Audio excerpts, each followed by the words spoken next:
Hi there. Hey, I wanted to thank Betty for your original post on the word rural. You looked it up in Blue Canoe, and in Blue Canoe it shows up as a purple word. Purple shirt, rural. Now, if we take away the purple shirt anchor phrase and just say rural, chances are you're hearing me say it in the same way that you hear yourself saying it, rural.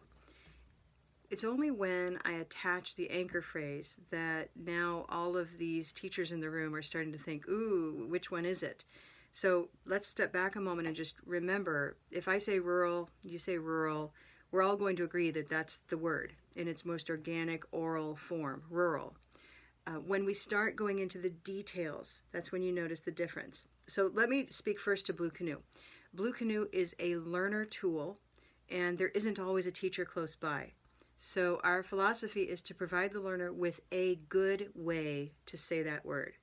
And I think we can all agree that purple shirt rural is not wrong, right? It's not an incomprehensible way to say that word. It could have been just as equally marked as a blue word. Here's why we didn't do that. If we made it a blue word, then the learner has to process that this is a blue word moving to purple. And they might even be convinced that if it's marked blue, it really can't be just purple, that they need to master the movement of rural. And then that creates a kind of cognitive load or a workload that is much heavier than they really need. If we can lighten the cognitive load and simplify, what's needed to say this word comprehensively, we'll go for the easiest answer that works for anybody, and that would be purple. Purple shirt, rural, right? So if you're hearing yourself use one of these other colors that touches on purple, and that would be either blue or wooden or mustard, even mustard is right there, or purple, all of these are really in the same area of the mouth, and any movement that we make to purple from these areas is so quick and so fleeting that a listener doesn't really notice where we're starting anyway, which is really different from the front vowel R-controlled vowels, like, hair versus here, for example. Here's green tea, here, hair. That changes the meaning, right? But there is no change in meaning between, say, rural, or even rural. It's a little off. I wouldn't go quite to rose, rather, rural.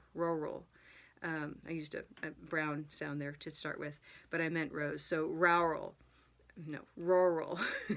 Words that I don't think by are these two vowels. But I'm just trying to sort of say that there's a lot tighter space back here. So when you move around, it might not change the meaning at all. Meaning, in this very tiny back space here, right? So we want to focus in on the simplest answer that helps the learner, and recognize that that might not be exactly the same as how you, teacher, say the word yourself. And so that's what we're doing with Blue Canoe.